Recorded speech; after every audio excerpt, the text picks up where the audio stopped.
Nous lisons dans Luc chapitre 21, versets 34 à 36. Luc 21, 34 à 36. Prenez garde à vous-même, de crainte que vos cœurs ne s'apeisantissent par les excès du manger et du boire, et par les soucis de la vie, et que ce jour ne vienne sur vous à l'improviste. Car il viendra comme un filet sur tous ceux qui habitent sur la surface de la terre. Veillez donc et priez en tout temps, afin que vous ayez la force d'échapper à toutes ces choses qui arriveront et de paraître debout devant le Fils de l'homme. Le verset qui nous intéresse est le verset 36 que je vais relire. Veillez donc et priez en tout temps, afin que vous ayez la force d'échapper à toutes ces choses qui arriveront et de paraître debout devant le Fils de l'homme. Parole du Seigneur, nous rendons grâce à Dieu. Seigneur éternel, majesté, nous admirons encore en ce jour ta présence. Merci pour ce rendez-vous que tu nous donnes à chacun autour de ta parole, afin que tu nous nourrisses de la nourriture spirituelle de ce jour. Merci pour ta bonté dans nos vies, merci pour tes grâces, merci pour ta fidélité, merci pour ton grand amour qui nous couvre et qui nous préserve. Béni sois-tu Seigneur pour tout ce que tu accomplis pour nous. Merci éternellement au nom de Jésus. Amen. Mes frères, mes sœurs bien-aimés, nous sommes le vendredi 10 septembre et le sous-thème que nous allons méditer aujourd'hui, c'est quelques méthodes pratiques pour une vie de prière qui bâtira votre foi. Quelques méthodes pratiques pour une vie de prière qui bâtira votre foi. Dans le texte que nous avons lu, la Bible dit « Veillez et priez en tout temps ». Et la question qu'on peut se poser, c'est comment réussir à veiller et à prier en tout temps? Comment parvenir à cela? Comment y arriver? Et on ne peut y arriver si nous n'avons pas une variété de méthodes de prière et de méditation. Si vous n'avez pas une diversité, si vous n'avez pas plusieurs méthodes de prière et de méditation, vous ne parviendrez pas à prier, à veiller en tout temps. Voici l'objet de nos enseignements d'avant-hier, hier, aujourd'hui. Et tout ce que nous avons vu avant-hier, hier et que nous verrons encore aujourd'hui, tout cela répond à un principe très fort, un principe qui nous aide à demeurer continuellement en relation avec notre Dieu. Et ce principe, je l'appelle le principe de changement de position. L'art de changer de position pour continuer à avancer. La vie n'est pas agréable lorsqu'elle est monotone. Lorsque la vie se mène sur une seule ligne droite, elle devient monotone, pénible, ennuyeuse, ça devient compliqué. Voilà pourquoi, lorsque vous disposez de plusieurs méthodes, plusieurs astuces, cela vous aide à faire preuve de flexibilité, à changer de position. Lorsque vous êtes fatigué d'une méthode, vous changez de méthode, ainsi de suite. Et ainsi, vous réussissez à demeurer dans la présence de votre Dieu, à rester au contact avec Dieu continuellement. Vous comprenez? Donc, c'est tout simplement le principe de flexibilité, de changement de position.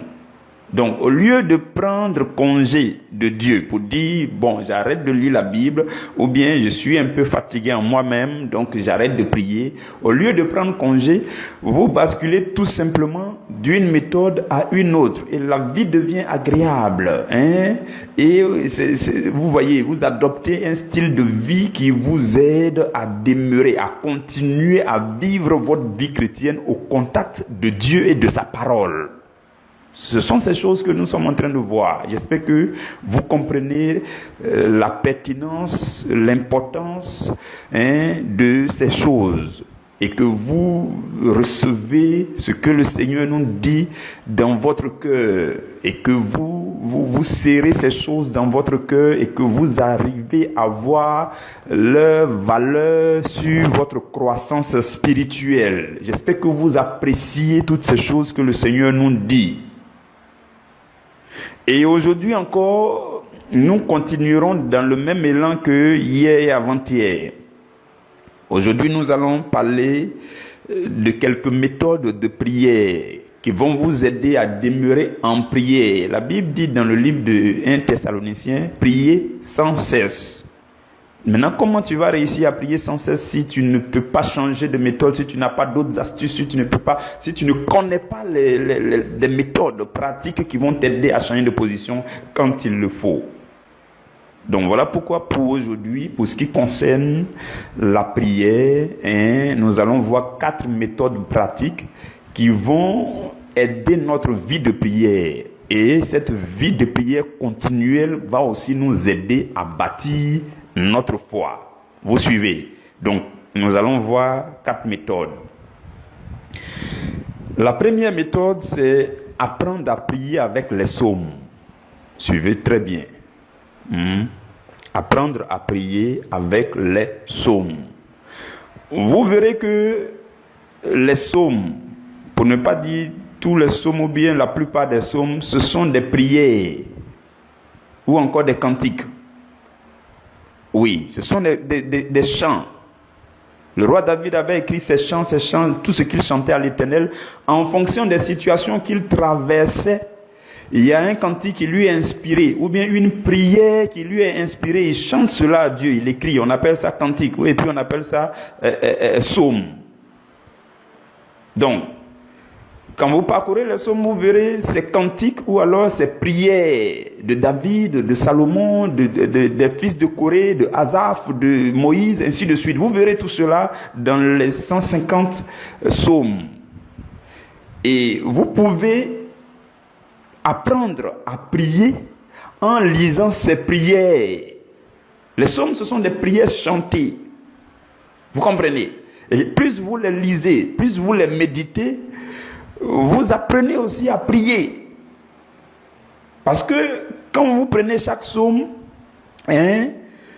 c'est une prière puissante pour une situation bien définie. Donc, peu importe la situation que vous traversez, vous pouvez trouver le psaume qui peut vous aider à prier dans cette situation ou pour cette situation. Forcément. Oui, les psaumes, c'est comme ça. Si un psaume ne correspond pas à la situation que tu vis présentement, forcément tu trouveras un psaume qui va correspondre à cette situation. Et comme ce sont des prières écrites, des prières chantées, tu peux prier comme ça. Et tu as la consolation qui vient de Dieu, ou alors même la solution qui vient de Dieu, et tu demeures dans la présence de ton Dieu en te faisant aider par ce psaume-là. Vous comprenez? Donc, on doit apprendre à se familiariser avec les psaumes si nous voulons aussi prier et demeurer dans la prière. C'est la première méthode, apprendre à prier avec les psaumes. Vous comprenez? Et il est possible de te faire un programme personnel. Pourquoi pas? Nous savons qu'il y a 150 psaumes pour la Bible qui est plus répandue. Je crois qu'il y a la Bible des orthodoxes qui est plutôt 151 psaumes, je ne sais plus. Mais en tout cas, pour ce qu'on connaît d'habitude, c'est 150 psaumes. Tu peux te faire un programme personnel. À un moment dans ma vie, j'ai fait un programme personnel sur 5 jours. Je lis 15 psaumes matin, 15 psaumes le soir. Ça fait 30 psaumes par jour. Et au bout de 5 jours, j'ai terminé les psaumes. À un certain autre moment de ma vie, j'ai fait un programme sur 15 jours. Je lis 10 psaumes par jour, 5 matins, 5 le soir, ça fait 10. Et au bout de 15 jours, ça me fait les 150 psaumes. Quand vous vous fixez ce genre de régime, cela vous aide à donner, comment dire, à donner un coup de pouce à votre vie de prière. Cela booste votre vie de prière. Cela rehausse le niveau de votre vie de prière. Vous comprenez? Les psaumes, ce ne sont que des prières chantées, des cantiques inspirés, qui sont écrits. Vous comprenez? Donc, la première méthode, c'est de se faire aider avec les psaumes, apprendre à prier avec les psaumes. Et même pour votre méditation personnelle, même, vous pouvez vous faire un programme, pas forcément au-delà des psaumes, par exemple. Hier, on a parlé de méditation. Vous pouvez vous faire un programme personnel. Les chapitres de la Bible, là, correspondent à des programmes qu'on peut se faire. Si, par exemple, vous voulez étudier un chapitre par jour, si vous êtes à travers un jeûne de 21 jours, bon, pas forcément jeûne, mais une période de 21 jours de prière, avec le livre de Jean, ça marche bien. Un chapitre par jour. Au bout des 21 jours, vous avez bouclé. Ou bien si vous voulez faire 2 chapitres par jour, vous pouvez lire un chapitre de Juge et puis un chapitre de Jean. Juge aussi, ça fait 21 chapitres. Jean, ça fait 21 chapitres. Donc un chapitre dans Juge, un chapitre dans Jean par jour. Au bout des 21 jours, vous avez terminé le livre de Juge, vous avez aussi terminé le livre de Jean. Vous comprenez? Ce sont des programmes que le Saint-Esprit va vous inspirer en fonction des chapitres de la Bible, tel livre à tel chapitre, combien de temps je vais terminer, tout ça. Le Saint-Esprit va vous inspirer ces choses au fur et à mesure que vous serez familier avec la prière et la méditation. Ou bien quelqu'un qui va dire, bon, au bout de 3 semaines, mais je ne compte pas les dimanches. Donc tu peux facilement, au bout de 4 semaines, pardon, je ne compte pas les dimanches. Donc tu peux te permettre de prendre le livre de Luc, qui fait 24 chapitres. Donc à raison de 6 fois par semaine, ça te fait les 24 chapitres. Un chapitre par jour, de lundi au samedi, un chapitre par jour. Au bout de 4 semaines, tu as fini le livre de Luc. Ou bien si tu veux jumeler, tu jumelles avec le livre de Josué. Josué fait 24 chapitres aussi. Donc tu fais 2 chapitres par jour. Un chapitre dans Josué, un chapitre dans le livre de Luc. Au bout des 4 semaines, excepté les dimanches, tu as terminé et Josué et le livre de Luc. Ce sont des petites astuces qu'on peut se donner. Vous comprenez? Tout dépend de la vitesse à laquelle chacun veut aller à travers les Écritures pour saisir les trésors. Vous comprenez? Et si quelqu'un veut lire chaque 4 chapitres par jour, par exemple, au bout d'une semaine, tu as terminé le livre de Matthieu. Parce que ça fait 28 chapitres. Ou bien le livre de Actes des Apôtres. Donc ce sont des petites astuces qu'on peut se fixer pour rester au contact de la parole. Un programme personnel que je fais, vous comprenez? C'est comme ça que ça marche. Donc, première méthode pour cultiver notre vie de prière, pour demeurer en prière, première méthode, c'est apprendre à prier avec les psaumes, sachant que les psaumes, chaque psaume est une prière inspirée et chantée, soit par David, soit par l'auteur. Vous comprenez? La deuxième méthode, c'est d'apprendre à prier avec les prières bibliques. Bon, on va aller au-delà du psaume, au fait. On va aller au-delà des psaumes. Au-delà des psaumes, il y a des prières bibliques à plusieurs endroits. Donc, quand vous les localiserez et que vous apprendrez à prier avec ces prières, c'est une deuxième méthode. Vous comprenez? Donc, apprendre à prier avec les autres prières bibliques, excepté les psaumes. Vous comprenez? Il y a la prière de Salomon dans 2 Chroniques 6, ou bien dans 1 Roi 8. Quand il fait la dédicace du temple, il s'est mis à genoux, il a levé les mains, il a prié. Si vous voulez apprendre à prier, lisez les endroits de la Bible où les gens ont prié. Je ne sais pas si vous comprenez. Lisez fréquemment les endroits de la Bible où les gens ont prié. Les prières ointes, les prières les plus profondes et puissantes de la Bible, localisez-les et lisez couramment et priez avec. Alors vous saurez comment prier avec ferveur. Donc là-bas, Salomon s'est mis à genoux dans le temple, il a levé ses 2 mains et il a commencé à prier. Vous pouvez lire ce genre de prière, ça vous apprend à prier. Vous comprenez? Et il y a la prière de Néhémie. La prière de Néhémie, dans Néhémie chapitre 1, verset 4 jusqu'au verset 11, Néhémie ayant appris la désolation du peuple d'Israël a commencé à jeûner et à prier. Vous pouvez aller lire là-bas. En lisant cette prière puissante, cela va laisser une trace en vous et vos prières aussi deviendront puissantes. Donc, le fait de localiser les prières bibliques et de prier, de les lire couramment, de les méditer, de les répéter, de les appliquer à vous-même. Là où il y a le nom de quelqu'un, vous enlevez, vous mettez votre nom et puis vous priez avec. C'est comme ça que ça marche. Vous comprenez? Et il y a la prière de Esdras. Quand vous lisez Esdras chapitre 9, du verset 6 jusqu'au verset 16, quand les gens étaient revenus, ils ont tout bâti. Ils ont bâti le temple, la muraille, tout ça.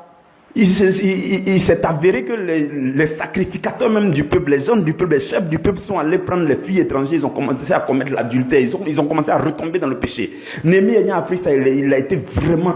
Il était abattu. Et vous allez voir là-bas comment Néhémie a prié une prière très inspirée, très puissante. En écoutant, en lisant ce genre de prière, qu'est-ce qui se passe? Vous apprenez comment prier.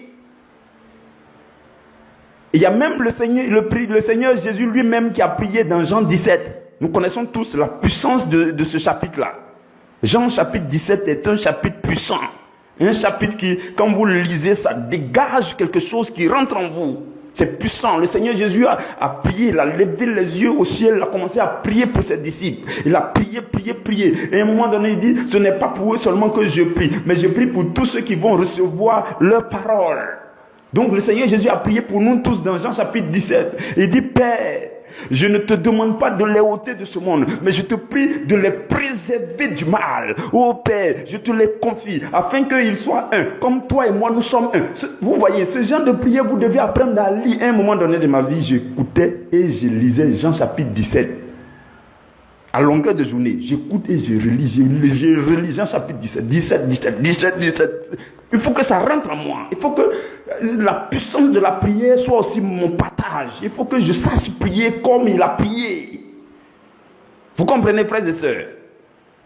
Il y a plusieurs prières comme ça dans la Bible. Vous pouvez localiser et proclamer ces prières. Prier avec.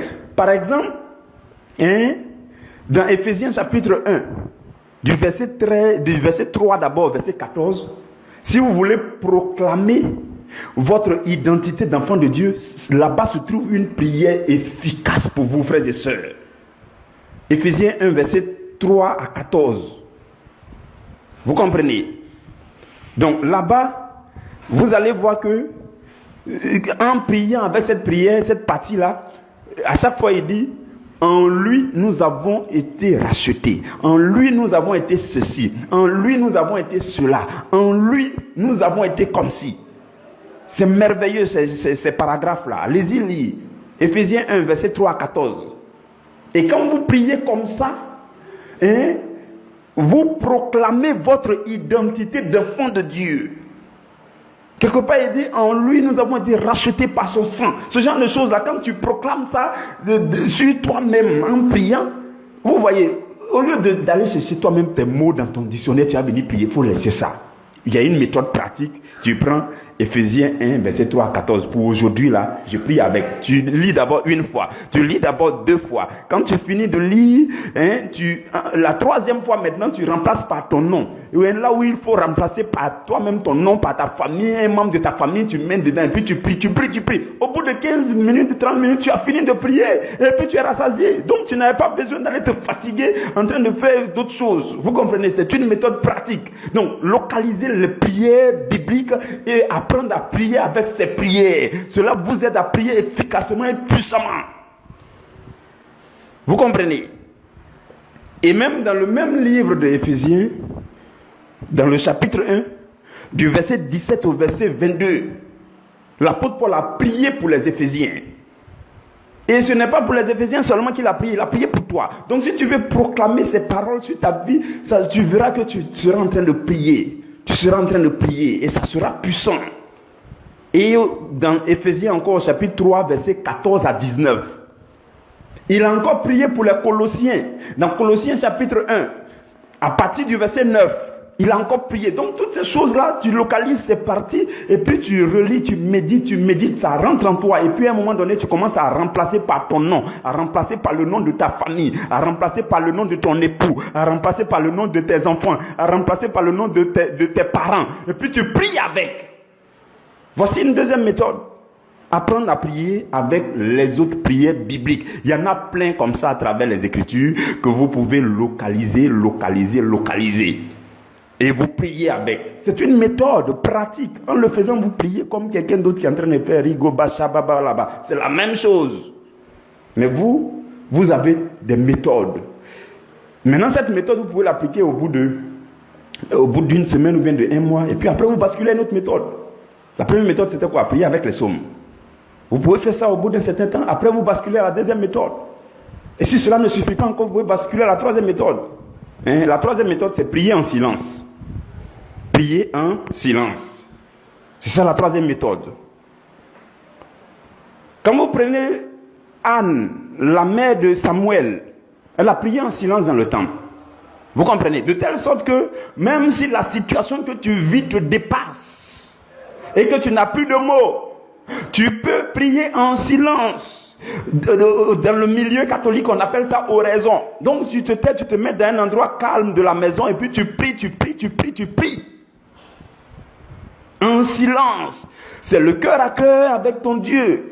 Cela aide aussi à mettre de l'ordre à l'intérieur de nous. Parce que souvent, on est trop dispersé à l'intérieur de nous. Trop de désordre à l'intérieur. Tes pensées sont sur le foutou, tes pensées sont au bureau, tes pensées sont au marché, tes pensées sont sur la chaussure là-bas, la taille du pantalon que tu devais choisir.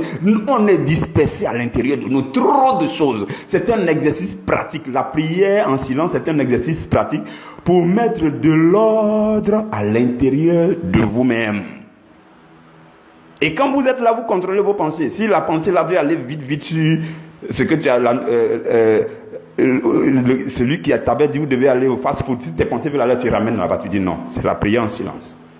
Donc ça vous permet de, ailleurs on dit faire le vide à l'intérieur de vous, mais moi je ne vais pas appeler ça comme ça. Ça vous permet de ranger votre intérieur, ranger vos pensées dans le Seigneur, fixer vos regards vers le Seigneur, contempler le Seigneur. Vous comprenez? Priez en silence, c'est le cœur à cœur avec Dieu, vous adorez Dieu, vous n'ouvrez pas la bouche. Vous pouvez remuer la bouche comme Anne a fait. Dans 1 Samuel 1, à partir du verset 11 jusqu'au verset 13. C'est ce que Anne a fait là-bas. Elle a remué la bouche et puis elle priait en silence. Et puis le sacrificateur Élie pensait qu'elle était ivre. Non, elle n'a plus de mots, elle est fatiguée. La situation là la fatigue. Sa coépouse la dérange tout le temps, elle se moque d'elle. Elle n'a pas d'enfant. Elle n'a plus de mots. Dans cette situation-là, tout ce qu'elle peut dire avec la bouche, elle a tout dit. Maintenant, c'est le cœur qui parle. Donc, si vous avez une situation qui vous dépasse, vous pouvez aussi prier. Et la méthode qui convient, c'est la prière en silence. Maintenant, vous ne pouvez pas prier en silence toute votre vie quand même. Au bout d'1 semaine, 2 semaines, vous devez changer de méthode. Parce que si toujours, on va te demander, mais pourquoi tu ne pries pas? Tu vas dire, non, moi, j'ai prié en silence. Non, moi, j'ai prié en silence. Pardon, quand même, tu ne vas pas prier en silence toute ta vie. D'un mois à un autre, il faut que les choses changent. Vous comprenez? Dans une assemblée, quand même, pendant qu'on dit, levons la voix pour prier, tu ne vas pas dire, non, moi, je choisis de prier en silence. Ce n'est pas de ça qu'il s'agit. C'est ton cœur à cœur, avec Dieu, dans ta chambre, dans un lieu calme et secret, et tu pries. Vous comprenez? C'est la troisième méthode. Prier en silence. La quatrième méthode, c'est prier à travers les chants pour louer et adorer Dieu. Prier à travers les chants. Dans le milieu chrétien aujourd'hui, nous avons des chantres qui font de très belles œuvres, qui chantent, nous avons des cantiques que nous aimons, tout ça. À un certain moment, si tu veux changer de position, tu peux prendre cette méthode. Il y a un saint de l'Église catholique qui dit prier, c'est chanter. Et bien, non, il dit chanter, c'est prier. Et bien chanter, c'est prier 2 fois. Je crois que c'est Saint François ou bien Saint François, oui. Donc, il dit bien chanter, c'est prier 2 fois. Cela veut dire quoi? Si tu es fatigué d'utiliser le mot, de faire les rigoba, shabbat que nous on fait tous les jours, si tu es fatigué de faire ça, Pendant 2-3 jours, tu ne fais que chanter. Matin, tu te lèves et puis tu chantes à la gloire du Seigneur. Un cantique inspiré. Ce n'est pas forcément un cantique d'un chanteur ou bien d'une chante. Ce qui te montre à que tu chantes. Ou bien tu peux prendre un cantique et puis tu modifies à ta guise. Et puis ça devient une prière. Pendant que tu chantes, c'est une prière. Tu mets ton nom dedans. Tu mets tous les noms possibles du Seigneur Jésus dedans. Et puis tu chantes. Et puis tu le fais chaque matin. Au bout d'une semaine, tu seras soulagé avec cette méthode. Et tu pourras changer de méthode. Vous comprenez? Et vous verrez que dans le livre de Juges au chapitre 6, Déborah a chanté là-bas, à la gloire de Dieu. Elle a loué le Seigneur. Quand elle et puis Barak ont fini de combattre Sisera, ils sont venus, elle a commencé à chanter, à louer Dieu, à magnifier Dieu. Vous comprenez? Tout ce que nous sommes en train de dire, c'est biblique. Vous pouvez aller lire ça là-bas, dans Juges chapitre 6. Vous allez voir comment Déborah a chanté là-bas à la gloire du Seigneur. Et même la prière de Moïse, dans Psaume 90, vous verrez là-bas. Et il y a d'autres prières de David, que vous pouvez trouver dans les psaumes, comme on a dit. Donc, vous pouvez chanter. La plupart des psaumes, d'ailleurs, ont été traduits en chant. La plupart des chants chantent les psaumes. Donc, vous chantez, vous louez le Seigneur. C'est la 4e méthode de prière. Parce que chanter, c'est aussi prier. Vous comprenez, frères et sœurs? Donc, nous avons vu 4 méthodes. Le Seigneur, par son esprit, peut vous conduire dans la vérité tout entière pour vous révéler bien d'autres méthodes. Mais le but, frères et sœurs, c'est de rester et de demeurer en prière, au contact de notre Dieu. Le temps que j'ai mis de côté, la portion de temps que j'ai définie pour mon Dieu, il faut que je puisse valoriser cette portion de temps. Soit à travers les moments de méditation, soit à travers les moments de prière, mais en tout cas, il faut que je demeure au contact de mon Dieu. C'est ça la véritable vie chrétienne. Vous comprenez? Dans la vie chrétienne, il n'y a pas de pause. Il n'y a pas de pause. Seulement que le chrétien doit trouver plusieurs solutions, plusieurs méthodes, pour ne pas qu'il soit en pause. Il met pause à une méthode, mais il y a une méthode qui est fonctionnelle. Et quand cette méthode-là, il va mettre pause là-bas, une autre méthode devient fonctionnelle. Et quand on met pause ici, l'autre méthode est fonctionnelle. On active ici, on désactive là-bas. On désactive ici, on active ici. Mais on est toujours allumé. Le feu doit rester toujours allumé. C'est comme dans une chambre où on met plusieurs ampoules. Il y a toujours de la lumière parce que même si cette ampoule-là est éteinte, l'autre ampoule est allumée. Si on éteint celle-là, on allume l'autre là. On éteint celle-là, on allume l'autre. Mais il faut qu'il y ait toujours de la lumière. Comme devant l'autel, devant le tabernacle d'ailleurs. Le feu était toujours allumé dans le temple. Vous comprenez? Donc, ce sont ces choses. Et je vais terminer par quelque chose de très important. Suivez-moi très bien, ça va nous aider tous. Je vais vous parler de 2 défis majeurs de la prière. 2 défis majeurs. Je ne vais pas m'attarder dessus, mais je voudrais que chacun le sache. Dans la prière, il y a 2 défis majeurs. 2 défis majeurs. Toutes les fois que vous serez en train de prier, vous serez aussi appelé à relever ces défis. Le premier défi, c'est de percer les cieux. Prier pour percer les cieux.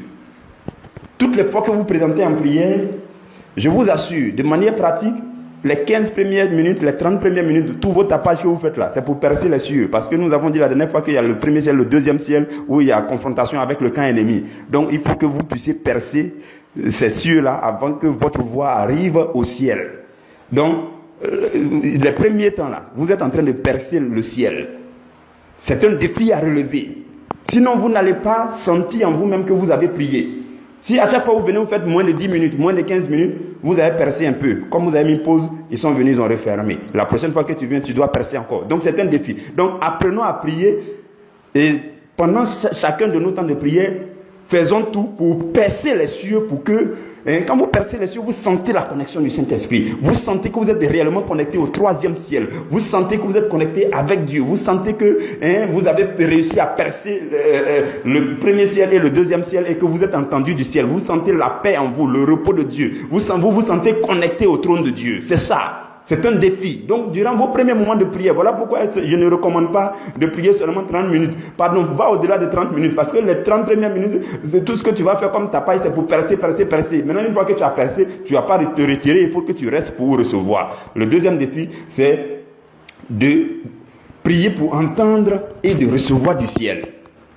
Gardez cela à l'esprit. Chaque fois que vous êtes en prière, étape, hein, c'est de percer les cieux. Et une fois que le ciel est percé, vous êtes connecté avec le Saint-Esprit, vous sentez la paix en vous. Hein, il faut continuer à rester dans la présence de Dieu pour aussi recevoir. Vous pouvez passer à une méditation de la parole. Voilà pourquoi la prière et la méditation peuvent se suivre. Vous priez à un moment donné, vous passez à la méditation. Dieu commence à vous parler, Dieu commence à vous révéler les choses magnifiques du royaume, ainsi de suite. Donc, premier défi, percer les cieux. Deuxième défi, recevoir du ciel. Hein, c'est ça la prière complète. Que Dieu vous bénisse, que Dieu vous garde. Nous nous retrouverons demain à la première heure pour clôturer notre semaine. Amen.